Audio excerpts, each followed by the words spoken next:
اتوار کی شام برمنگھم کے ایجپسٹن میدان پر world championship of legends میں جنوبی افریقہ نے پاکستان کو بآسانی 9 وکٹوں سے شکست دے کر ٹرافی اپنے نام کر لی ہے۔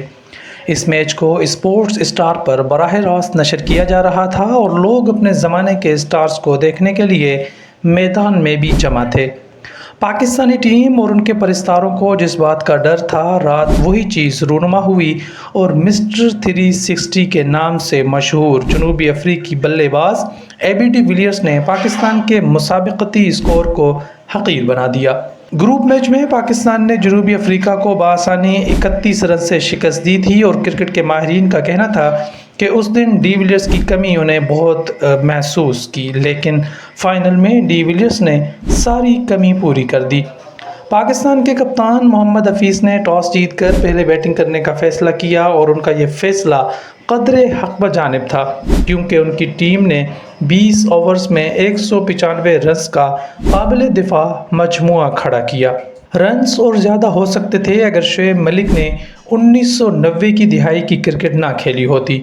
انہوں نے 25 گیندوں میں 20 رنز بنائے، جس میں کوئی باؤنڈری شامل نہ تھی۔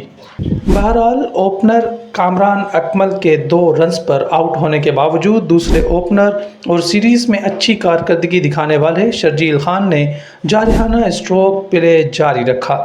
انہوں نے 9 چوکے اور 4 چھکوں کی مدد سے 44 گیندوں پر 76 رنز بنائے۔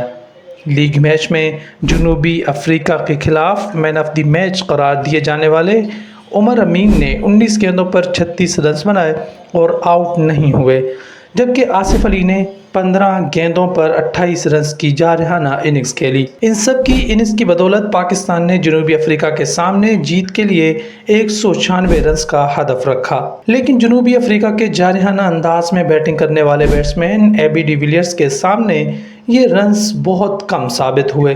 انہوں نے پہلے ہاشم املہ کے ساتھ 72 رنز کی شراکت کی، جس میں ہاشم املہ کے 18 رنز شامل تھے۔ جنوبی افریقہ کی ٹیم اس وقت 6 اوورز میں 72 رنز بنا چکی تھی اور مطلوبہ اوسط سے کہیں زیادہ تیزی سے رنز اسکور کر رہی تھی۔ اس کے بعد وہاب ریاض کی پہلی بال پر ڈی ویلیئرز نے چھکا لگا کر اپنی نصف سنچری مکمل کی۔ پاکستان کے لیے ایک لمحہ ایسا آیا جب ڈی ویلیئرز کیچ آؤٹ ہو گئے، لیکن پھر ری پلے میں دیکھا گیا تو گیند ہاتھ میں پہنچنے سے پہلے گراؤنڈ سے ٹکرائی تھی اور یوں ڈی ویلیئرز کا جارحانہ کھیل جاری رہا۔ انہوں نے سعید اجمل کے تیسرے اوور کی آخری گیند پر چوکا لگا کر 47 گیند پر اپنی سنچری مکمل کی۔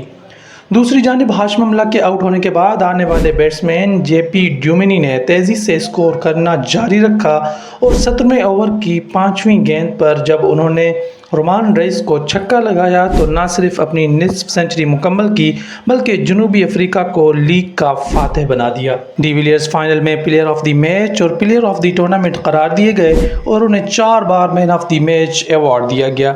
یہ ٹورنامنٹ جہاں انڈیا اور پاکستان کے درمیان تنازع کا شکار رہا، وہیں اے بی ڈی ویلیئرز پوری طرح سیریز میں چھائے رہے۔ انہوں نے ٹورنامنٹ میں کھیلی جانے والی اپنی 6 اننگز میں 3 سنچریاں اور 1 نصف سنچری اسکور کی اور مجموعی طور پر 222 کے اسٹرائک ریٹ سے 429 رنز بنائے۔ انہیں 4 بار مین آف دی میچ قرار دیا۔ دوسرے نمبر پر جنوبی افریقہ کے جے سمٹس تھے، جنہوں نے 2 نصف سنچری کی بدولت 5 اننگز میں 186 رنز بنائے۔ پاکستان کے شرجیل خان نے 5 اننگز میں 1 نصف سنچری کی بدولت 160 رنز، جبکہ کامران اکمل نے 1 سنچری اسکور کی۔ سوشل میڈیا پر اے بی ڈی ویلیئرز کے چرچے ہیں اور انہیں لوگ پھر سے مین کرکٹ میں واپسی کا کہہ رہے ہیں۔ رچرڈ کیٹلبرو نے ایک لمحے کا ذکر کرتے ہوئے لکھا کہ 10 اوورز میں جب جنوبی افریقہ 1 وکٹ کے نقصان پر 117 رنز تھے تو شاہد آفریدی میدان میں آئے اور انہوں نے کچھ ٹپس دی۔ اس کے بعد سے اے بی ڈی ویلیئرز اور جے پی ڈیومنی نے 3 اوورز میں 50 رنز بنائے۔